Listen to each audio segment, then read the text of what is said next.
Good evening. Welcome to the special public meeting of the Princeton Board of Education.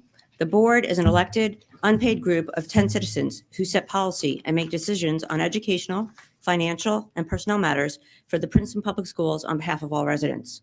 We are always pleased when members of the community attend our meetings. The board and the school district operate under applicable New Jersey laws and under regulations of the New Jersey State Board of Education. Each meeting includes an opportunity for those attending to comment on items on the published agenda or other matters of interest to them. The board reserves the right to limit the time allotted to public participation. Law limits discussion of individual personnel and confidential matters. We hope our meetings provide useful opportunities for communication between the board and the community. Thank you for attending. As required under the Public Meeting Act, NJSA 1046 et sequentia, adequate notice was given for calling this meeting. It was authorized by the Board of Education and forwarded to the municipal clerk, Princeton Packet, and the Trenton Times on September 26th and re-advertised on October 3rd, 2024. It was also distributed to the schools and others on the standard distribution list. The board reserves the right to enter into executive session during all meetings of the Board of Education. Board Policy 168, recording devices, requires that we inform those attending this in-person meeting that proceedings are being recorded. This meeting is being live streamed. The representative of the sending district is authorized to vote on such matters that affect sending district students or affect the governance of the Princeton Public Schools as more specifically designated in NJSA 18A 38.1. Sending district votes pertaining to personnel actions are for the high school, central administrative, and district-wide staff only. Votes otherwise are considered abstentions. In the event this statute is amended, the law should take precedence over this bylaw. Thank you, Mr. Bolden. Would you please call the roll? Sure. Daphne Kendall. Here. Betsy Baglio. Here. Beth Barrand. Here. Debbie Bronfeld. Here. Marta Franceschi. Here. Eleanor Hubbard. Here. Brian McDonald. Present. Rob Christopher. Here. We have a quorum. Thank you, Mr. Bolden. So good evening, everyone. This is a special meeting tonight to share with you the results from our search firm, School Leadership LLC, and their focus groups and other communications with a wide cross-section of our community, including parents, community members, staff, administrators, and students. And so with that, I'm going to turn it over to the board's ad hoc superintendent search chair, Betsy Baglio. Thank you so much. Without further ado, I think we will bring in our consultants who have a presentation for the community, and then we'll follow up with questions from the board and a few other pieces related to the search. Thank you. Hi, everybody. Can you hear me? Yes. You can hear me. Okay, great. Is my screen coming through clearly? Yes. Terrific. So we checked both of those boxes. First of all, my name is Rena Beater, and I'm here with Dr. Marty Brooks, and we are the consultants that have been working with the Board of Education and the broader community in developing the specifications that we are going to lead you through tonight. And I do want to thank everyone in the district who assisted us in arranging for all of these meetings. It was a big task. We were in the district I have to advance the slide, excuse me. We were in the district on September 30th through 2nd and October 9th. Want to thank everybody who participated. It was robust participation. We had 235 individuals. We held 18 in-person forums and 6 virtual. And the Board of Education Board of Education was really vital in identifying all of the key groups and individuals who they thought that we should speak with. So I do want to thank them for all their work in putting that together, together with Kathy Foster, who identified various staff members that we should be speaking with and administrators. The surveys that you will see, we got 512 responses. It was a very strong and robust response. So we want to thank the community for everyone who responded. So I'm not going to go through and read this entire list, but we conducted a combination of interviews, focus groups, and forums that were open to both the broader community and to parents. And this is a list of individuals that we spoke to within the district.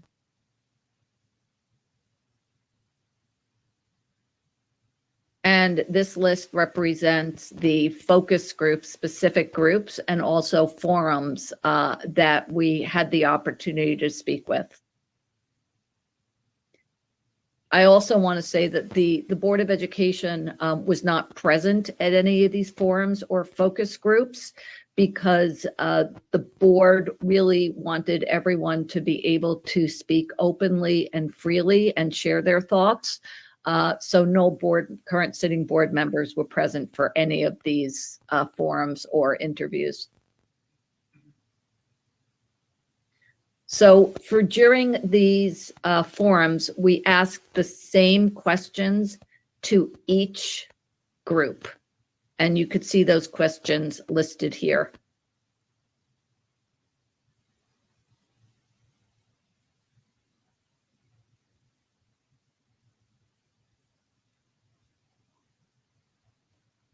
So in addition to all of that, there were 512 people who responded to the survey. And the results were interesting. To the first question, which is in the following list of prior experiences for a superintendent, please check two that you think matter most. The two that emerged, well, actually there were three.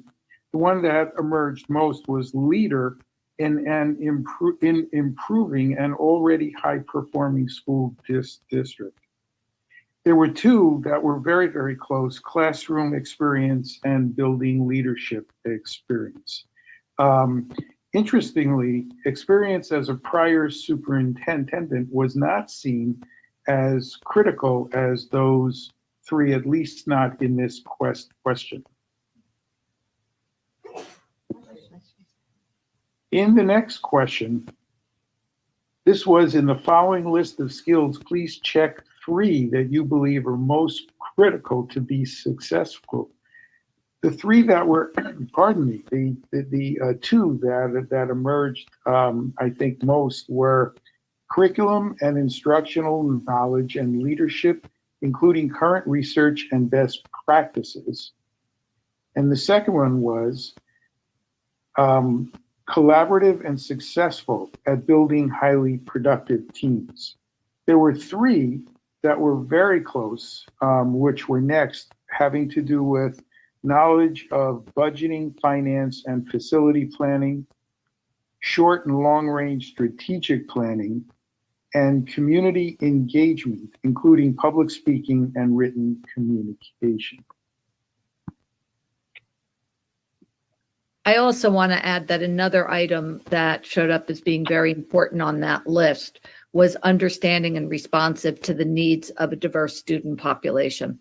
Right, I'm sorry, I should have said that as the fourth. All of those were about even. So if we could move to the next slide. All of the information that we obtained through our meetings and our focus groups and all the information we got from the online survey, we put together in a list of 6 different specifications. We tried to listen really carefully to what everybody had to say. I want to reiterate what Rena said. People were very honest with us. We appreciated that greatly. And we think these 6 specs capture the spirit of what most of the folks shared with us.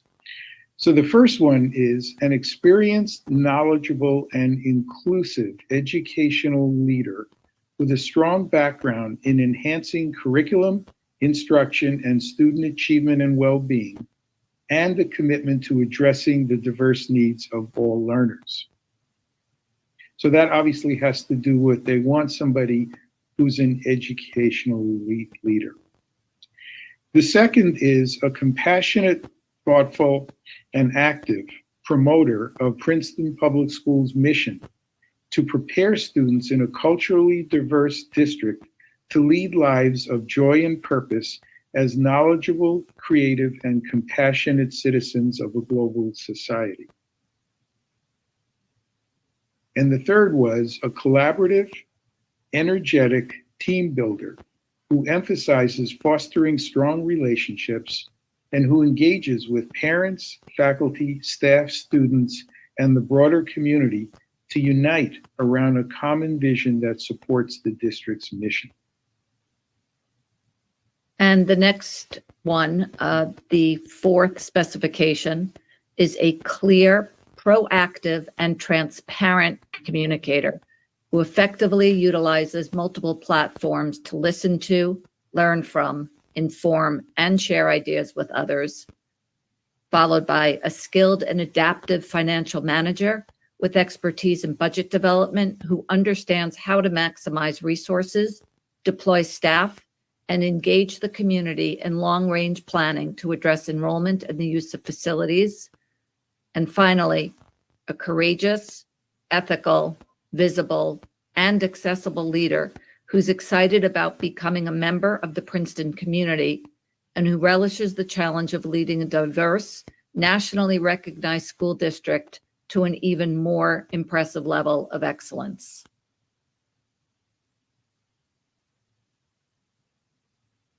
Sorry, Now, so why don't, Our next steps, yep, go ahead, Marty. I was just going to say, we could go back to the 6 specs and ask if any member of the board wants to ask a question about them or has a comment about them.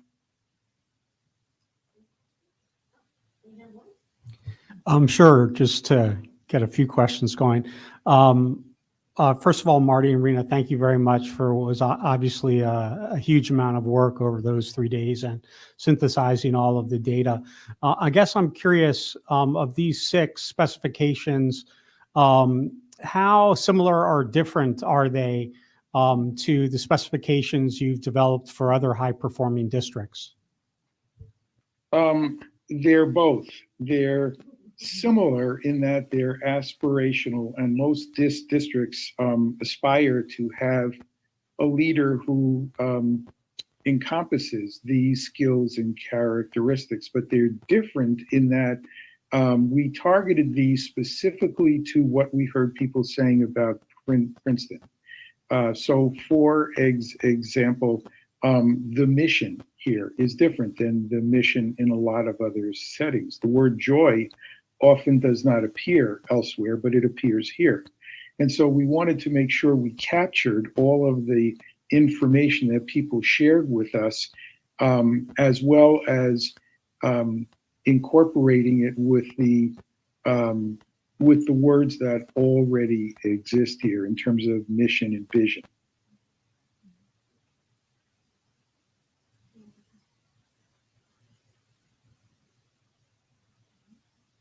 And the other thing that I do want to add is you saw from some of the survey results that notion of community engagement and collaborative, that theme weaves itself throughout all of the specifications using a variety of words: compassionate, active promoter, collaborative. So we were very careful to include words like that in the specifications that mirrored both what we were hearing in the forums and interviews, and also what we were reading in the specifications, in the survey. And I would add one other point. We pretty consistently heard that in addition to all the skills that people are hoping the new superintendent will have, there's also a desire for him or her to become part of the Princeton community. That was really emphasized multiple times. And so in the last bullet, we talked about that, and we talked about the challenge of leading a diverse, nationally recognized school district that's already doing great work with kids to an even more impressive level of excellence. But being part of the community was something that people talked to us about.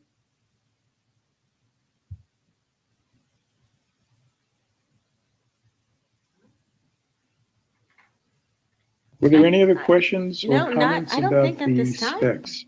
Thank you. So you can continue with the rest of the presentation.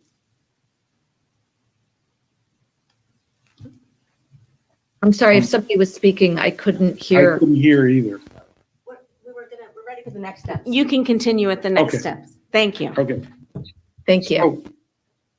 Assuming the board approves the 6 specs tonight, we will launch the search tomorrow. And what that means is we will send out the letters, begin our recruiting calls, and begin to run ads in various journals that superintendents and other school leaders read. I want to talk about this as a rolling search because we've spoken with the board about this.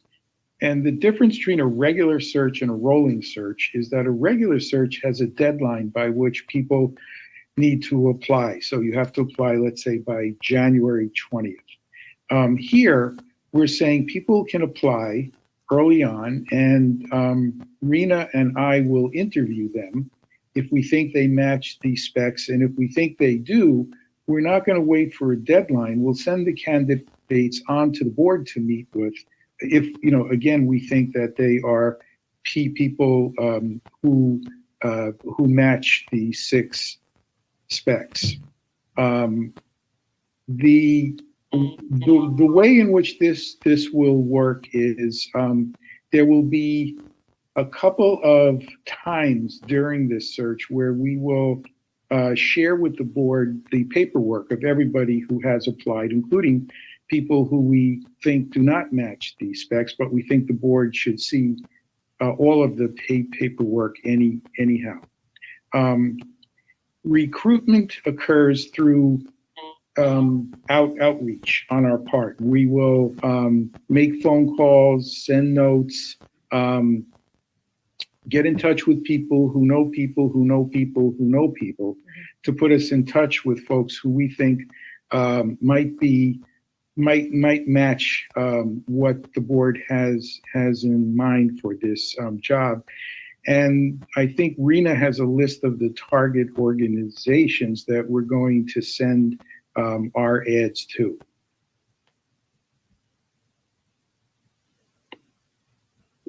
Yes, I do. So what we do in terms of the advertising is that we post the job listing on our website together with the specifications and AppleTrack. And, candidates, when they do formally apply, are asked how they heard about the position. And typically about 40% respond that they first learned of it from our website. We also have an information mailing about the vacancy to about 1,500 superintendents and others who hold key leadership positions in varied educational institutions. And I do want to emphasize that this is also a national search.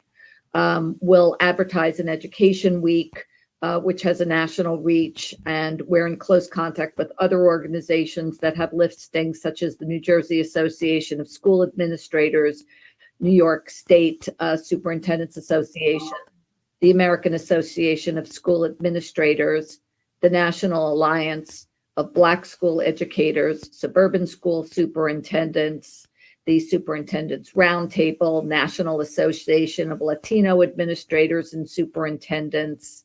I will not go through the entire list now, but I know that the board might be providing updates with some of the postings where the postings have been placed.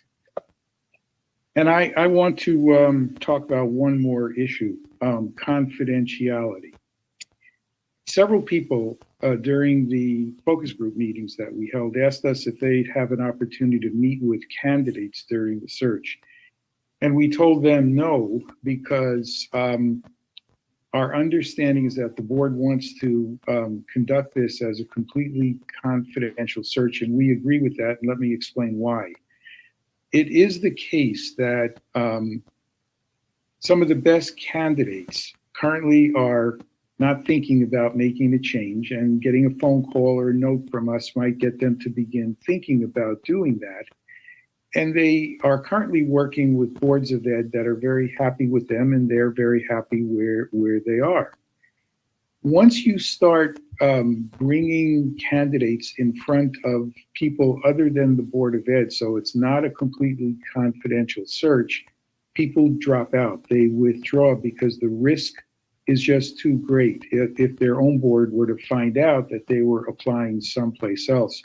So the purpose of the focus groups and the forums and the survey was to front load all of the information that the board would need in thinking about what would the ideal candidate be like, and then take over the search in a completely confidential way. So it's important for the community to understand that the greater the opportunity for people in the community to meet candidates, the less likely it is that the really top candidates will apply for the job. Thank you. Any other questions from board members? So Marty and Rena, before you go, I just wanted, I'm just going to look straight ahead. I just wanted to thank you. The feedback that we received, and yes, we received feedback on you, was that people who met with you felt that they were heard, and they felt that their opinions were valued. So, on behalf of the board, I just want to thank you for your professionalism and for working with our community in such a great and transparent way. So thank you for that. Thanks. And I'll echo my thanks. Just say we've really enjoyed working with you thus far. We look forward to the emails and phone calls when you are bringing candidates our way.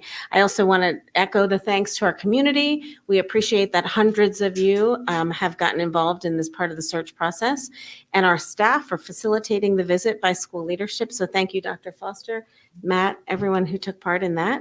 I'm grateful to all of the people sitting here. We do meet in less than 2 weeks, but we wanted to start the search as soon as possible. So we scheduled a special meeting, and I appreciate everyone being here. So again, we just want to reiterate this is a rolling search and that the board is united in finding the right candidate to lead our school district. So we will continue to provide updates that we can, but we will post these 2 documents that we're about to take action on our website tomorrow. Okay. Thank you. Thank you, Marty and Rena. Or do they want to stay? One quick question. Thank you. Thank you all. Is there a location that we could share with members of the community where they could go out and actually see the posting? Oh, sure. The actual posting. Well, yes. In fact, on our website, there's a button for the superintendent search, and that links to the school leadership website. And they, Rena and Marty just mentioned they'll have it posted there. But we also on our website have a link to that as well. So it says something like a box for information for interested candidates. Yeah. And I believe it's 9 pages, correct? The job posting? The job description. The job description. Yes, many pages. Okay. And that's consistent with New Jersey's superintendent job Yes. description. So we're not much of an outlier. Yeah, we were worried. We checked into it. Okay, and I just want to, on behalf of the board, thank you for organizing all of this. Oh, thank you. Again, as I said in the beginning, the board is a group of 10 unpaid volunteers, although that's redundant. Volunteers are unpaid, but they'd say it twice. So we just wanted to thank you. It's a pleasure. But Betsy, thank you for everything. Thank you. Thank you. We're lucky to have you. All right, and with that, the next item up is D1 Public Forum, and I'll just note for the record, there's only one member of the public who's a reporter. Would you like to comment? No comment. No comment. All right. So we don't have any public comment tonight. So moving on right now, we have 2 items for the board to vote on. One is the superintendent job description amendment. And the next item is acceptance of the specification development report for the superintendent search. So I'm moving quickly now on to item F1, the consent vote. Mr. Bolden, would you please, can I get a motion? Oh my God, it's been like 2 weeks and I forgot already. Can I get a motion, Rob, second Mara?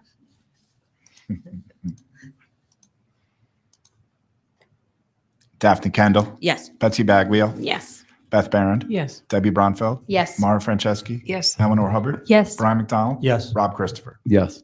Motion passes. Thank you, Mr. Bolden. And that is basically it for our meeting tonight. Thank you for those of you watching at home. Thank you to our administrators for joining us today. Our next meeting is Tuesday, October 29th. That'll be a full board meeting. Please check our website. As Betsy mentioned, under superintendent search, we will be posting the report that Dr. Brooks and Ms. Bader talked about tonight.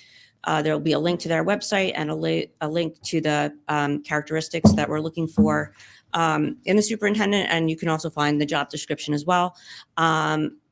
We just want to, again, thank the community. More than 700 people participated in providing feedback to us, including staff and students, and we're grateful for that.